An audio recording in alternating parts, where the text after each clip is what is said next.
Hello friends, embroidery ഇഷ്ടപ്പെടുന്ന എല്ലാവർക്കും thread മാജിക്കിലേക്ക് സ്വാഗതം. അപ്പോൾ ഇന്ന് നമ്മുടെ മൂന്നാമത്തെ ക്ലാസ്സാണ്. നമ്മളിന്ന് മൂന്നാമത്തെ സ്റ്റിച്ച് പഠിക്കാൻ പോവുകയാണ്. അത് ഞാനിവിടെ എഴുതി വെച്ചിട്ടുള്ളതുപോലെ സ്റ്റെം സ്റ്റിച്ചാണ് ഇന്ന് നമ്മൾ നോക്കാൻ പോകുന്നത്.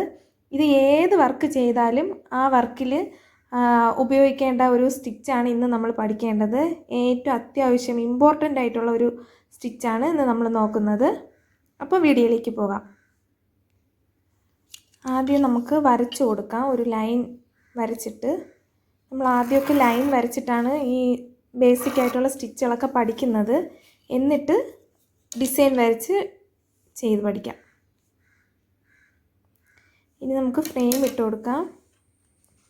ഇത് ഈ ഒരു പോർഷൻ, ഈ ചെറിയൊരു പോർഷൻ അടിയിലും കൊടുത്ത് ഈ ഒരു പോർഷൻ പുറമേയും കൊടുക്കണം.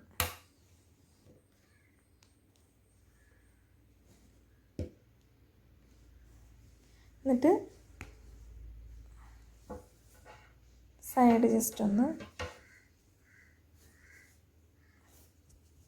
ഓക്കെ, ടൈറ്റ് ആയിട്ടുണ്ട്. ഇനി ഈ സ്ക്രൂ ചെറുതായിട്ടൊന്ന് ടൈറ്റ് ചെയ്ത് കൊടുക്കണം. ഓക്കെ, നമുക്ക് സ്റ്റെം സ്റ്റിച്ച് എങ്ങനെയാണ് ചെയ്യുന്നതെന്ന് നോക്കാം. സ്റ്റെം സ്റ്റിച്ച് ചെയ്യാനും 4 നൂലാണ് എടുത്തിരിക്കുന്നത്. ആദ്യം ഞാൻ റണ്ണിങ് സ്റ്റിച്ചിന് എടുത്തതിൻ്റെ അതേ നൂല് തന്നെയാണ് കെട്ടിട്ട് കൊടുക്കാം. എന്നിട്ട്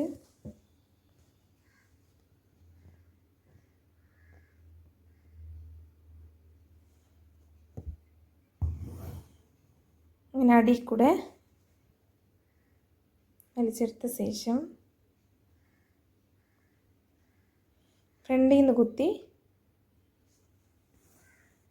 എടുക്കുക. അത് കഴിഞ്ഞ് സ്റ്റെം സ്റ്റിച്ചാണേ. ഇതിൻ്റെ ഒരു പകുതിക്ക് കൊണ്ടുവച്ചിട്ട്, നമ്മൾ ഇന്നലെ ആദ്യം പഠിച്ചത് റണ്ണിങ് സ്റ്റിച്ചാണ്, ഫ്രണ്ടിലോട്ട് പോയി. അത് കഴിഞ്ഞിട്ട് പഠിച്ചത് ബാക്കാണ്. ഒരു സ്റ്റിച്ച് കഴിഞ്ഞ് അതിൻ്റെ പുറകിൽ നിന്നാണ് കുത്തേണ്ടത്. ഈ ബാക്കിൽ ചെയ്തിരിക്കുന്ന സ്റ്റിച്ചിൻ്റെ പകുതിയോളം കുത്തി ഫ്രണ്ടിലോട്ട് കണ്ടോ.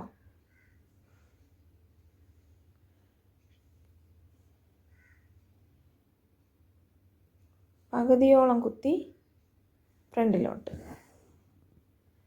വീണ്ടും ഈ സ്റ്റിച്ചിൻ്റെ പകുതിക്ക് കുത്തി.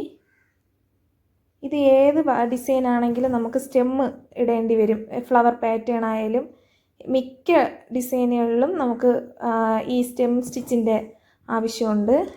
ഏത് ഡിസൈൻ എടുത്താലും നമുക്ക് ആവശ്യമുണ്ട്.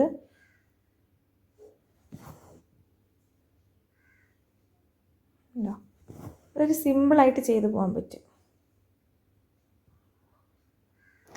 കഴിഞ്ഞ 2 ക്ലാസ്സിലും പഠിച്ച സ്റ്റിച്ചുകൾ നിങ്ങൾ ചെയ്ത് നോക്കുന്നു എന്ന് ഞാൻ വിശ്വസിക്കുന്നു. എല്ലാവരും ചെയ്ത് നോക്കണം. എത്രത്തോളം നമ്മൾ ചെയ്ത് പ്രാക്ടീസ് ചെയ്യുന്നു അത്രത്തോളം നമ്മുടെ വർക്കുകൾ നമ്മൾ ചെയ്യുമ്പോൾ, ഡിസൈനുകൾ നമ്മൾ ചെയ്യുന്ന സമയത്ത് ഈ സ്റ്റിച്ചുകൾക്കൊക്കെ നല്ല ഫിനിഷിംഗ് ഉണ്ടാവും നമ്മൾ ചെയ്യുന്ന അനുസരിച്ച്. നിങ്ങൾക്ക് മനസ്സിലായില്ലെങ്കിൽ കമൻ്റ് ഇട്ട് ചോദിക്കണം, സംശയം ഉണ്ടെങ്കിൽ. എല്ലാവരും വീഡിയോ കണ്ട് സപ്പോർട്ട് ചെയ്യണം. ചാനൽ സബ്സ്ക്രൈബ് ചെയ്യണം. അതുപോലെ ബെൽ ബട്ടണും കൂടെ അനേബിൾ ചെയ്ത് വെച്ചാലേ ഇടുന്ന വീഡിയോസിൻ്റെയൊക്കെ നോട്ടിഫിക്കേഷൻ നിങ്ങൾക്ക് അപ്പോഴപ്പോഴും കിട്ടത്തുള്ളൂ.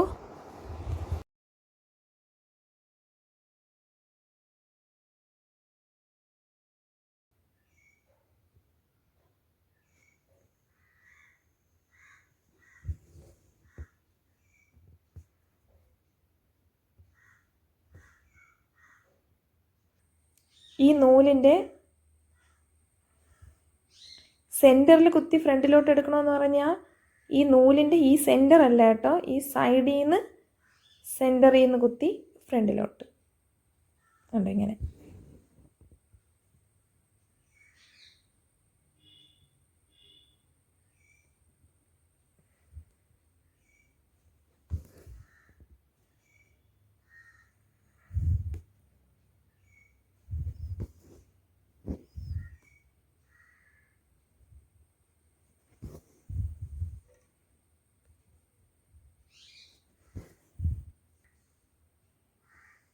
അപ്പോൾ ഈ സ്റ്റിച്ച് ഇത്രയേ ഉള്ളൂ.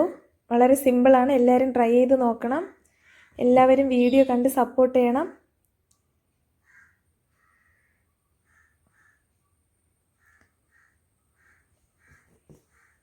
കണ്ടോ, വളരെ മനോഹരമായ ഒരു സ്റ്റെം സ്റ്റിച്ച് നമ്മൾ പഠിച്ചു കഴിഞ്ഞു. ഇതെല്ലാവരും ട്രൈ ചെയ്ത് നോക്കുക. വളരെ സിമ്പിളാണ്. ഓക്കെ, ഈ വീഡിയോ ഇഷ്ടമായാൽ ലൈക്ക് ചെയ്യുക, ഷെയർ ചെയ്യുക, സബ്സ്ക്രൈബ് ചെയ്യുക.